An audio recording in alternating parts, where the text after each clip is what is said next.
Alrighty, I think that does it for Floats McGoats. Thanks so much for joining us. I can't get past it. Hey there, welcome to Board Game Barrister, our local game shop in Milwaukee, Wisconsin. I'm Andy, and I'm here with Elizabeth, Ian, and Jess, and today we're talking Floats McGoats, a game about goats who were on a ship and the ship capsized, and now we're trying to build a raft out of the planks that have fallen out of that ship without getting eaten by a shark. Let's get into it.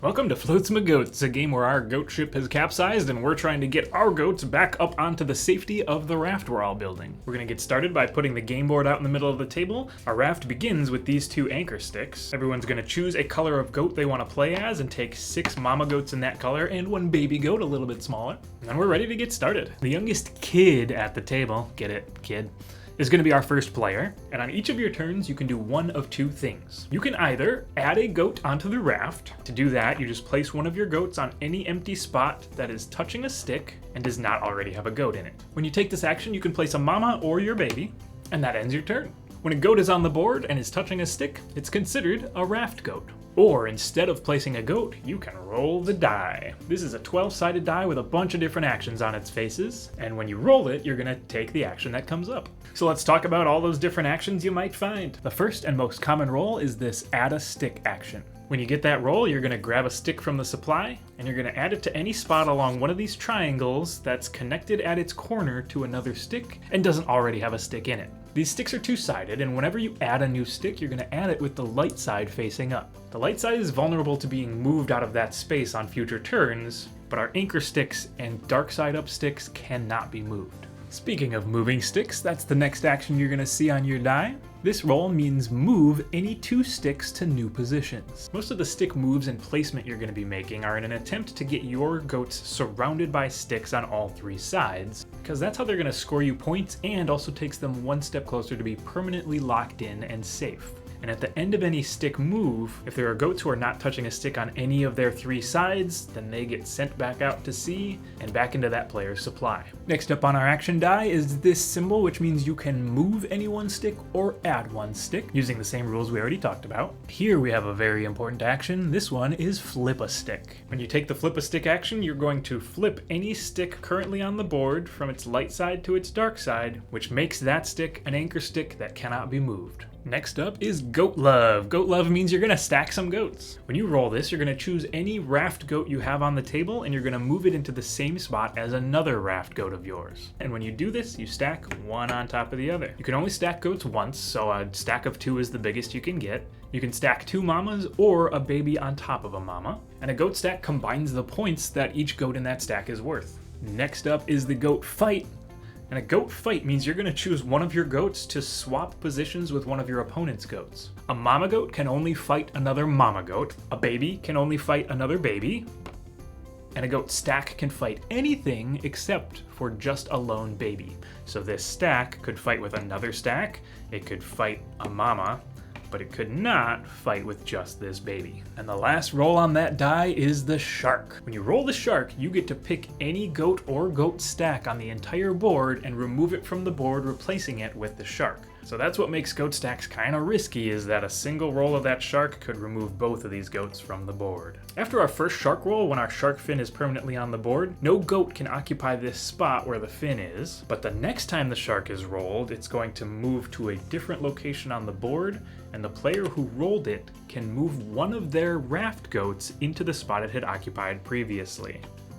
Now there's one more enormous bonus to flipping our sticks from the light side to the dark side, and that is that if you can get a goat surrounded on all 3 sides by anchor sticks on their dark side, that goat can no longer be interacted with in any way for the rest of the game. It can't be affected by fights or by the shark, but it also can't be affected by Goat Love, so you can no longer stack into that spot. That goat is locked in. Your end goal is you're trying to get your goats up onto the raft, get them surrounded by sticks into safety, and then eventually lock them in if you can, is to score points by surrounding your goats on all 3 sides.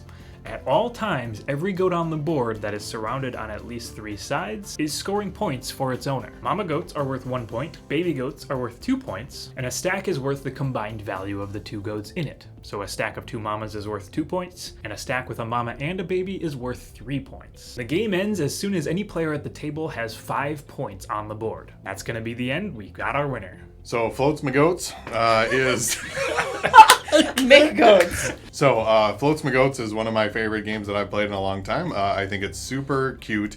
First of all, the theming is wonderful, but it has all of the great like aha moments of a dice game where you're just hoping that you roll the thing, and when you do, everybody at the table cheers or jeers, depending on what the result is. And we had plenty of those moments in our game, and I thought it was a really excellent way of doing that because the positioning matters so much, and sometimes a single roll can swap somebody who's way far ahead and somebody who's super far behind into opposite positions, and it felt really, really interesting to always have those stakes high no matter what turn it was on. We always felt like we had a chance to mess with each other and have a positive effect for us after we've messed with our opponent. I think every single game action available is like super, super fun. We were sitting here hoping, I really need a flip or I really need a shark. So it just felt super fun to be vying for positions, knowing that the whole thing is going to change, and if all of my goats get floated out to sea, I'm just going to put them right back on my next turn. That's a move too. That is a move too. So I am taking it. It's gotta be. Oh no! It's gotta be. Yeah, that was bad. Drowning goats. Got that one. I really like that they tell you don't necessarily have to follow the board. You can grow off of the board as much as you want. So if you wanted to start this, honestly, I would keep this just on a table, no board required, maybe a neoprene out, and then just start going, because you can start building wherever you want. True. Since they're all uniform shapes, it's very easy to see how the triangles will build out. But I really like that. But also it kind of makes me want to have even more sticks and more goats for like a supersized game. Play up to a higher point count. First to 15 points. I appreciate the low stakes of the game, and I think it was really interesting because I was super invested in what my opponent's turns and what they were doing, but I didn't care what they were doing, but I liked it because every action drastically changed what was going to happen. And then on my turn, it was just a simple dice roll or a simple goat ad. You've got strategy in this game, really. You do positioning and placement and those kind of things, but all of it is so low stakes that it feels really fun to do and engage with your opponent's turns as well. And that's probably what's going to make this a really good family game too, because all of the moves are really, really fun, and when it's your turn, you do feel very, very invested. If I really, really want, a shark attack or whatever it is you really want right now, I really need a stick right now. But because it feels so low stakes overall, it's a great place to practice like distress tolerance. It's a great place to practice, strategizing and thinking like, oh, if I do this, what are my possibilities? Thinking about, what is the percentage chance that I'm going to roll this? This is a great place to practice all of those skills. Shark is insane right now because you put yourself in the best position on the board and you killed the double stack. Hell yeah, let's get a shot. Everything's rolling Easy, for shark. yeah. That's not exciting at all. The game plays from 2 to 4 players. They have enough goats in the bag or goat colors for 2 to 4 players. And 4 was really interesting because 4 is entirely designed to keep you honest. You can't just throw goats anywhere and everywhere you want to out on the board, because somebody in the 3 people before your turn comes back around is gonna get a move a plank and is gonna send your goats back out to sea. So we all had to be really careful about when we chose to add new ones, when we were gonna roll the die based on us wanting to secure our positions a little bit better beforehand. But I imagine the fewer players you have, actually the more chaotic the game probably gets, because in a 2-player game, it's going to come down to the luck of those dice rolls, and it's going to be so swingy between one other person who suddenly rolls the shark on you, destroys a goat stack you have somewhere, and then puts you back behind 2 points where you were before, and then the same is going to happen to them a second later. So weirdly, 4 was probably the least chaotic way you could play this game.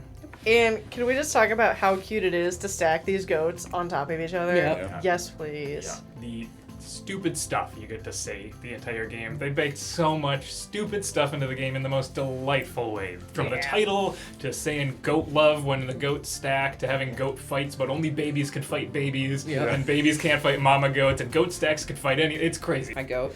Baby goat fight. Fight that baby. No, don't fight that baby. Fight the baby. Don't fight the baby. Can't fight that baby. Only babies can fight babies. I've got a baby. I've got a baby. Alright, I think that does it for Floats McGoats. We had a really hilarious, fantastic time with this one. We hope you had fun watching. As always, hit that like button, leave a comment if you got one. Subscribe if you want to see our new videos every week when we post those, and check out our online store where you will find Floats McGoats and a bunch of other really cool stuff. For the time being, we appreciate you joining us this week, and we'll see you next time. Thanks!